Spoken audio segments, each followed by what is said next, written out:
தைப்பூசம். பல ஆன்மீக அற்புதங்கள் நிறைந்த புண்ணிய தினம் இது. முதலாக நீரும் அதிலிருந்து உலகமும் தோன்றியது தைப்பூசத்தன்றுதான் என்கின்றன புராண நூல்கள். மார்கழி மாதத்தில் வரும் திருவாதிரை நாளில் சிவபெருமான் நடராஜராக தனித்து ஆனந்த தாண்டவம் ஆடினார். அதனை பிரம்மா, விஷ்ணு, பதஞ்சலி, வியாக்ரபாதர் ஆகியோருக்காக சிதம்பரத்தில் அரங்கேற்றினார். இந்த நடனத்தை ரசித்து பார்த்த பார்வதி அம்மைக்கும் அதே போன்று தாண்டவமாட ஆசை வந்தது. அதே நேரம் சிவ பெருமானைப் போன்று அன்னையின் நடனத்தையும் காண பிரம்மா, விஷ்ணு உள்ளிட்டோர் ஆர்வம் கொண்டனர். ஆகையால் முனிவர்கள், தேவர்கள் உள்ளிட்டோரின் ஆசையை நிறைவேற்ற எண்ணிய அம்பிகை ஆனந்த தாண்டவம் நிகழ்த்திய நாள் தைப்பூச திருநாளாகும். சிவ பெருமான் ஆனந்த தாண்டவம் நிகழ்த்திய நாள் திருவாதிரை எனக் கொண்டாடப்படுவதைப் போல் அம்பாள் நடனமாடிய திருநாள் தைப்பூசம் என பெயர் பெற்றது. அதனால் இந்நாள் அம்பிகை வழிபாட்டிற்குரிய தினமாக மாறியது. ஆனால் இந்நாள் முருகனுக்குரிய திருநாளாக மாறிய தலம்தான் பழனி. சூரபதமனை அழிக்க ஸ்ரீ முருகப்பெருமானுக்கு பிரம்மவித்யா சொரூபமான வேலாயுதத்தை சக்தி தேவி தந்ததும் இந்த நாளில்தான். பழனி முதலாக முருகன் திருத்தலங்கள் தைப்பூசம் வெகு விசேஷம். தாமிரபரணியின் கரையில் தவமிருந்த ஸ்ரீகாந்திமதிக்கு நெல்லையப்பார் அருள் பாலித்த திருநாளும் இதுவே. தைப்பூசத்தன்று நெல்லைப்பர் கோயில் விழா கோலம் காணும். திருஞான சம்பந்தர் மயிலாப்பூர் கபாலீஸ்வரர் கோயிலில் தைப்பூசத்தை குறிப்பிட்டு பதிகம் பாடியிருக்கிறார். இங்கு தைப்பூசத்தை ஒட்டிய பௌர்ணமியன்று நடக்கும் தெப்பத் திருவிழாவில் சிவபார்வதியுடன் சிங்காரவேலரும் எழுந்தருளுகின்றார். அன்று கபாலீஸ்வருக்கு தேன் அபிஷேகம் செய்யப்படும் தைப்பூச திருநாளில்தான் திருஞான சம்பந்தர் பதிகம் பாடி பூம்பாவையே உயிர்ப்பித்ததாக விவரிக்கிறது மயிலாப்பூர் தலபுராணம். பூச நட்சத்திரத்தின் பிரதான தேவதை குரு பகவான். ஆகவே தைப்பூசத்தன்று புனித தீர்த்தங்களில் நீராடி குருவை வழிபட கல்வி ஞானம் பெருகும். 1872 தைப்பூசத்தன்று வள்ளலார் வடலூரில் ஜோதி தரிசனத்தை துவக்கினார். அன்றிலிருந்து தற்போது வரையில் இவ்விழா இங்கு விமரிசையாக கொண்டாடப்படுகிறது. வள்ளலார் ஜோதியில் கலந்தும் ஒரு தைப்பூசத்தில்தான்.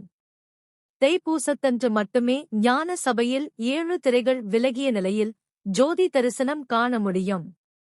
அன்று காலை 6:30 மணி, 10 மணி, மதியம் 1 மணி, இரவு 7 மற்றும் 10 மணி, மறுநாள் காலை 5:30 மணி என 6 நேரங்களில் 7 திரைகளும் நீக்கப்படும். மாதபூசம் நட்சத்திர நாட்களில் இரவு 8 மணிக்கு 6 திரைகளை மட்டும் விலக்கி 3 முறை ஜோதி தரிசனம் காட்டுவர். தைப்பூசம் கொண்டாடும் ஒரே வைணவத்தலம். தைப்பூசம் சிவபெருமானுக்கும் முருகப் பெருமானுக்கும் மிகவும் விசேஷமாக கொண்டாடப்பட்டாலும் ஒரு வைணவ தலத்திலும் தைப்பூசம் விசேஷமாக கொண்டாடப்படுகிறது. அந்த தலம் 108 திவ்ய தேசங்களில் ஒன்றான திருச்சேரி சாரநாத பெருமாள் கோயிலாகும். இத்தலம் கும்பகோணத்திலிருந்து திருவாரூர் செல்லும் வழியில் உள்ளது. இங்கு காவேரி அன்னை மகாவிஷ்ணுவை நோக்க தவமிருக்கிறாள். தை மாதம் பூச நட்சத்திரத்தன்றுதான் காவிரிக்கு நேரே காட்சி கொடுத்து வரம் அளித்தார். ஸ்ரீஹரி முதல் 8 நாட்கள் தினமும் காலையில் பல்லக்கிலும் மாலையில் எல்லா வாகனத்திலும் வேத திவ்ய பிரபந்த கோஷ்டியுடன் உற்சவம் நடக்கும். தைப்பூசத்தன்று 9வது நாள் மிகச் சிறப்பாக பெரிய தேரில் ஊர்வலம் வருவார். தைப்பூசத்தின் பிற சிறப்புகள்: அன்றைய தினம் அதிகாலையில் எழுந்து நீராடி திருநீறு, உருத்திராட்சம் அணிந்து தேவார திருவாசக பதிகங்கள் சொல்லி ஒருவேளை பால், பழங்கள் மட்டும் உண்டு மாலை கோயிலுக்குச் சென்று வழிபட்டால் சகல சௌபாக்கியங்களும் கிடைக்கும். இந்த நாளில்தான் முருகன் தாரகாசுரனை அழித்தார். சிவனும் பார்வதியும் ஒரு முறை தனியாக பேசிக் கொண்டிருந்தபோது குழந்தை முருகன் அதை தெரியாமல் கேட்டுவிட்டார். இதனால் கோபமடைந்த பார்வதி முருகனை கோபித்துக் கொண்டார். பெற்றோரின் கோபம் தீர முருகன் திருப்பரங்குன்றத்தில் கடுந்தவம் இயற்றியதால் சிவன் பார்வதி மனமிறங்கி கோபம் தணிந்த நாளே தைப்பூசம் என்று சிலர் கூறுவர். தைப்பூச விழா தமிழகம் மட்டுமல்லாமல் சிங்கப்பூர், மலேசிய, மியான்மர், இலங்கை ஆகிய நாடுகளிலும் கொண்டாடப்படுகிறது. தைப்பூச விழா தமிழ்நாட்டில் அறுபடை வீடுகளிலும் மிகச் சிறப்பாக கொண்டாடப்பட்டாலும் பழனியில் நடைபெறும் தைப்பூச விழாவே மிக விசேஷமானதாக கருதப்படுகிறது. காரணம், அகத்தியரின் சீடரான இடும்பனே காவடி எடுக்கும் வழிபாட்டினை முதலில் தொடங்கி வைத்தவன் என்றும் அவன் முருகனால் ஆட்கொள்ளப்பட்ட இடம் பழனியே என்றும் கூறுகிறது புராணம். பழனியில் தைப்பூசம் 10 நாள் திருவிழாவாக வெகு விமரிசையாக கொண்டாடப்படுகிறது.